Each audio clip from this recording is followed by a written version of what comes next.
이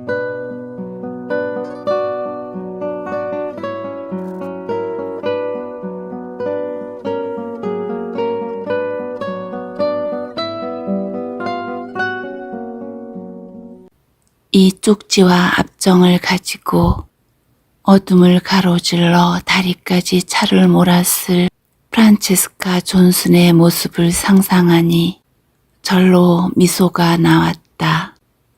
5분 후 그는 시내로 돌아갔다. 텍사코 주유소 직원이 연료를 점검해서 탱크를 채우는 사이 킹케이드는 주유소의 공중전화로 갔다. 얇은 전화부는 주유소에서 기름을 넣은 사람들의 손때를 타서 닳고 닳아 너덜너덜했다. 알 존슨이라는 이름이 둘이었지만 하나는 시내 주소로 되어 있었다. 그는 전화번호를 돌리고 기다렸다. 부엌에 전화벨이 울리자 프란체스카는 뒷문에서 개에게 먹이를 주다가 달려왔다. 그녀가 전화를 받은 것은 벨이 2번 울렸을 때였다. 그녀의 가슴이 어제처럼 또 뛰기 시작했다. 가슴에 뭔가가 걸렸다가 배로 내려가는 것 같았다. 메모를 받습니다. 예이츠를 멋지게 인용하셨더군요. 초대를 받아드리겠습니다. 하지만 늦을지도 모르겠어요. 날씨가 상당히 좋아서 촬영을 할 계획이거든요. 저 이름이 뭐더라? 시더 다리도 찍을 생각이에요. 오늘 저녁에요. 일이 9시 전에 끝날지도 모르겠어요. 그러면 몸을 씻고 싶을 거예요. 그러니까 9시 반이나 10시나 되어야 거기 도착할지도 모르겠어요. 그래도 괜찮으시겠습니까? 아니요, 괜찮지 않아요. 그녀는 그렇게 오래 기다리고 싶지 않았지만 이렇게 대답했다. 네, 그럼요. 일을 다 마치세요. 그게 중요한 거니까요. 여기 도착하시자마자 드실 수 있도록 음식을 준비해 놓을게요. 쉽게 데울 수 있는 음식으로요. 그러자 그가 덧붙였다. 제가 촬영하는 동안 함께 있고 싶으시면 그래도 좋습니다. 방해가 되지 않을 거예요. 5시 반에 부인을 모시러 들를 수 있는데요. 프란체스카는 고민스러웠다. 그와 함께 가고 싶었다. 하지만 누구의 눈에 띄기라도 하면 어떻게 하나. 리처드가 알게 되면 그에게 뭐라고 이야기한담. 시더 다리는 새로 놓인 시멘트 다리에서 50야드쯤 상류 쪽으로 떨어진 곳에 있는 다리였다. 그녀는 쉽사리 눈에 띄지는 않을 것이다. 아니면 눈에 쉽게 띌까? 눈 깜빡할 사이에 프란체스카는 결정했다. 좋아요, 가겠어요. 하지만 내 픽업을 몰고 갈 테니까 거기서 만나도록 하지요. 몇 시가 좋겠어요? 6시쯤에요. 그러면 그때 뵙지요. 좋습니까? 안녕히 계세요. 킹케이드는 나머지 시간을 지방신문사에서 옛날 신문을 뒤적이며 보냈다. 이 예쁘장한 고장에는 멋들어진 광장이 있었다. 점심때 그는 광장 그늘의 벤치에 앉아서 과일과 빵 몇 조각 그리고 길 건너편의 카페에서 사온 콜라를 먹었다. 그가 그 카페에 들어가 콜라를 포장해 달라고 부탁했을 때는 정오가 약간 지난 때였다. 옛날 황량한 서부의 살롱에 총잡이가 나타났을 때처럼 소란스럽던 카페에 순간적으로 정적이 흘렀다. 사람들 모두가 그를 힐끗거렸다. 그는 그것이 싫었다. 작은 고장에 들를 때면 늘 당하는 순서였다. 누군가 새로운 사람이 나타났다. 색다른 사람이. 그가 누굴까? 여기서 뭘 하는 걸까? 저자는 사진작가라더군.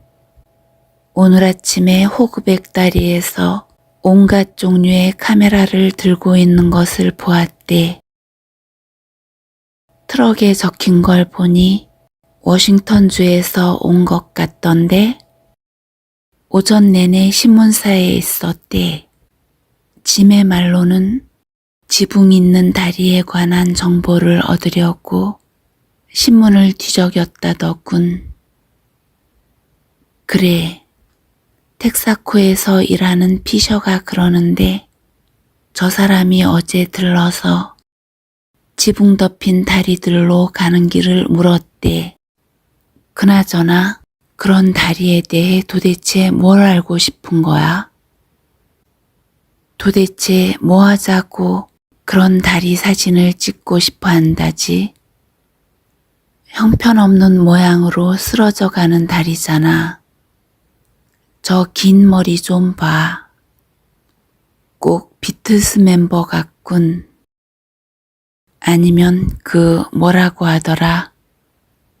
그래, 히피족 같지 않아? 그 말에 뒤쪽 칸막이에 앉은 사람들과 그 옆 테이블에 앉아있던 사람들이 와락 웃음을 터뜨렸다. 킹케이드가 콜라를 사서 문 밖으로 나올 때도 사람들의 시선은 그를 떠나지 않았다. 어쩌면 프란체스카를 초대한 것은 그의 실수였다. 그에게가 아니라 그녀에게.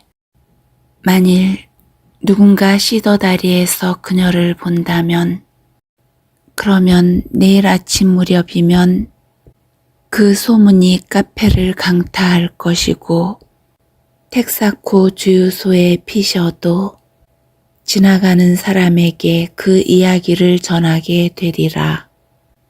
어쩌면 그보다 더 빠를 수도 있었다. 킹케이드는 작은 마을에 사소한 소문이 퍼지는 속도를 과소평가하면 안 된다는 것을 익히 알고 있었다. 수단에서는 200만 명의 아이들이 기아로 죽어갈 수 있지만 그것은 별로 마음에 걸리는 일이 못 될 것이다.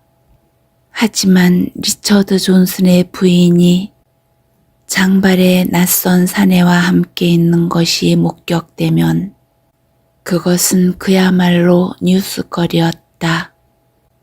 뉴스는 돌고 돌면서 덧붙여져서 그 이야기를 듣는 사람들의 마음속에는 애매하게 육체적인 관계가 있었으리라는 추측까지 생겨나리라.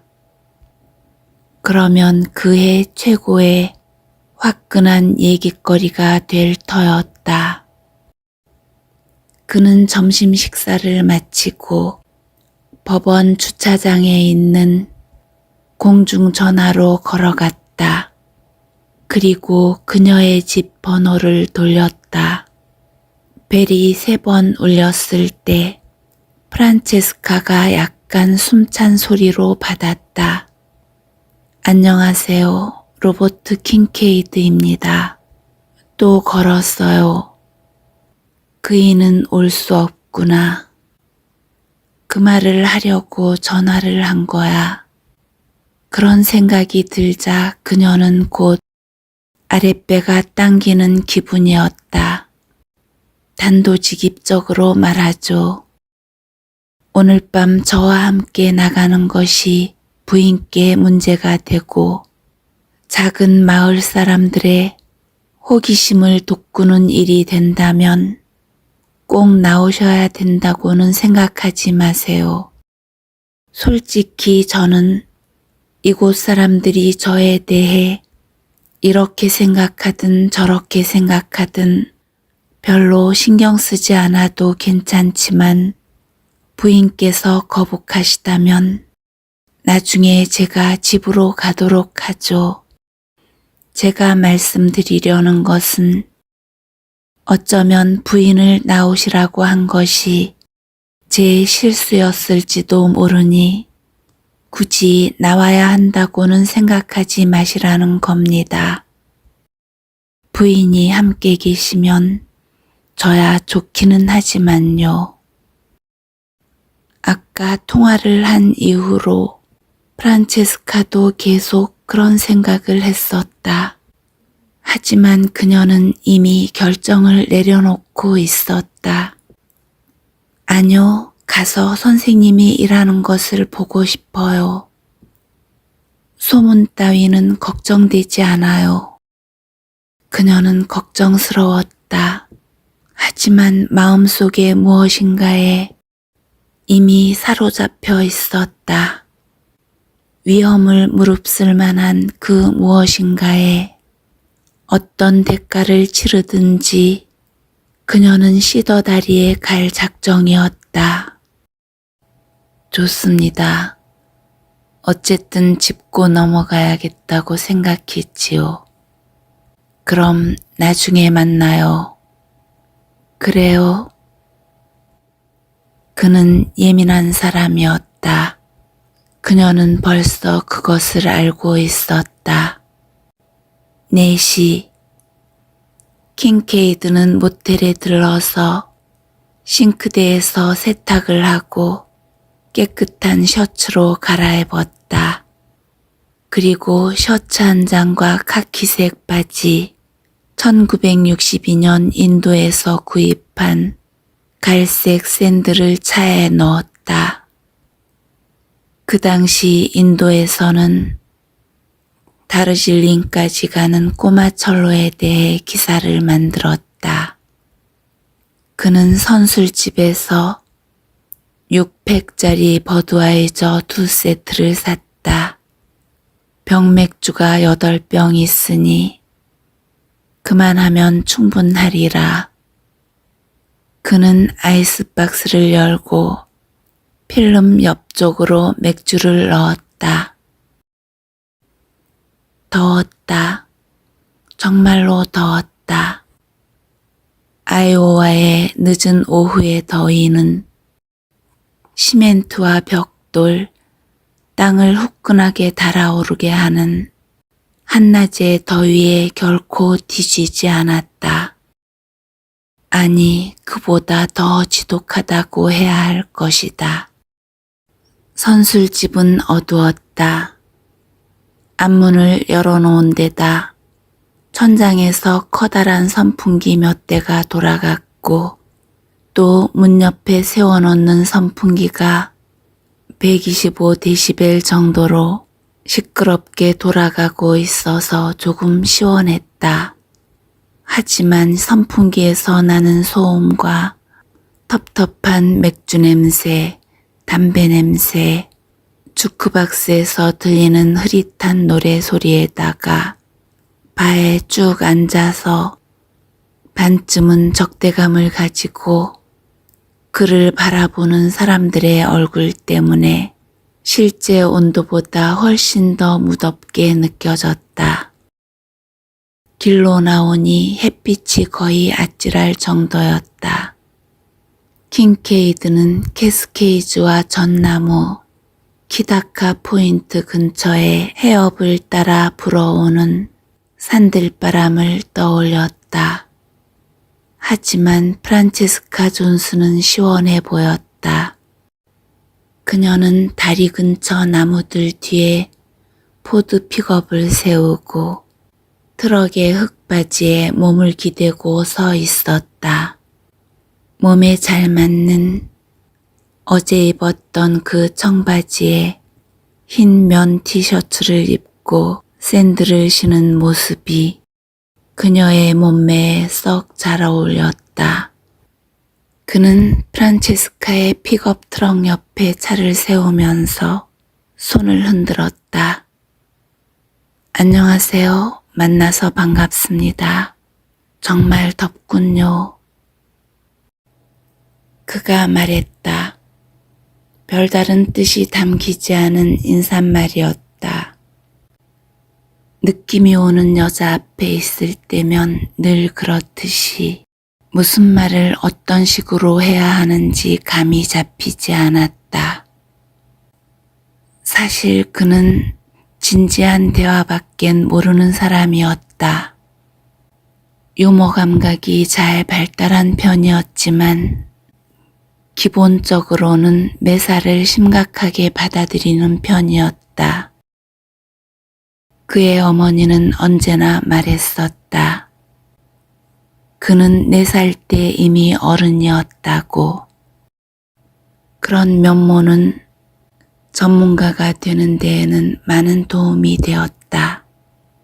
하지만 프란체스카 존슨 같은 여자들과 있을 때는 별로 도움이 되지 않는 사고방식이었다. 사진을 만드시는 걸 보고 싶었어요. 선생님은 촬영이라고 하죠. 이제 곧 보게 될 겁니다. 지독하게 따분하다는 걸 알게 될 거예요. 적어도 다른 사람들은 보통 그렇게들 말합니다. 이건 다른 사람의 피아노 연주를 듣는 것과는 다르죠. 피아노 연주를 들을 때는 청중으로서 그 작업에 참여할 수도 있으니까요. 사진 촬영은 작업과 발표가 오랜 시간을 사이에 두고 분리되어 있지요. 오늘 저는 작업만 할 겁니다.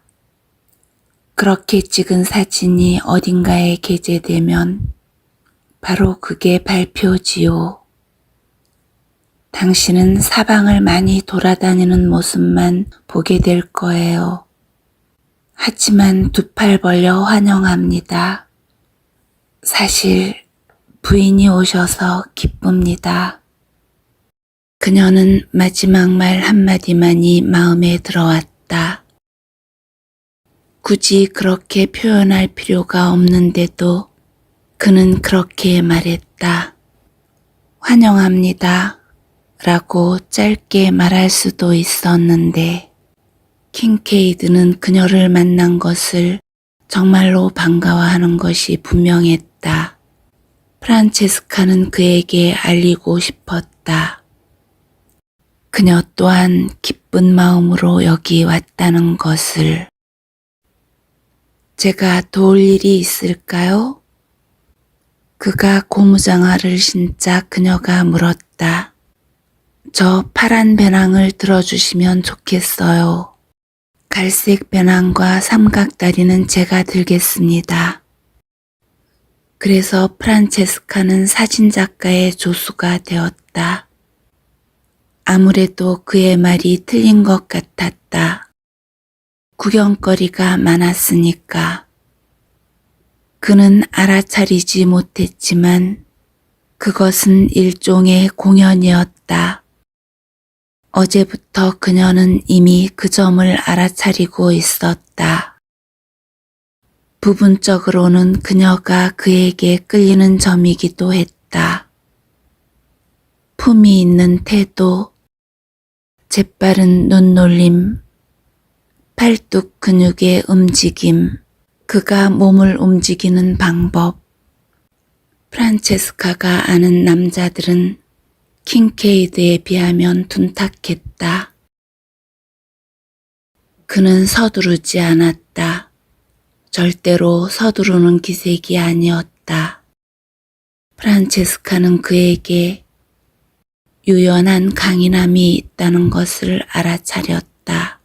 사실 그에게는 양처럼 순한 기질이 있었다. 아니, 양이라기보다는 표범이었다. 그랬다. 표범, 그게 알맞은 표현이었다. 킨케이드는 먹이가 아니었다. 오히려 정반대였다. 그것을 프란체스카는 알았다. 프란체스카, 파란 끈이 달린 카메라를 주세요. 그녀는 배낭을 열어 그가 그렇게 흔연스럽게 다루던 값비싼 기재를 극도로 조심스럽게 꺼냈다.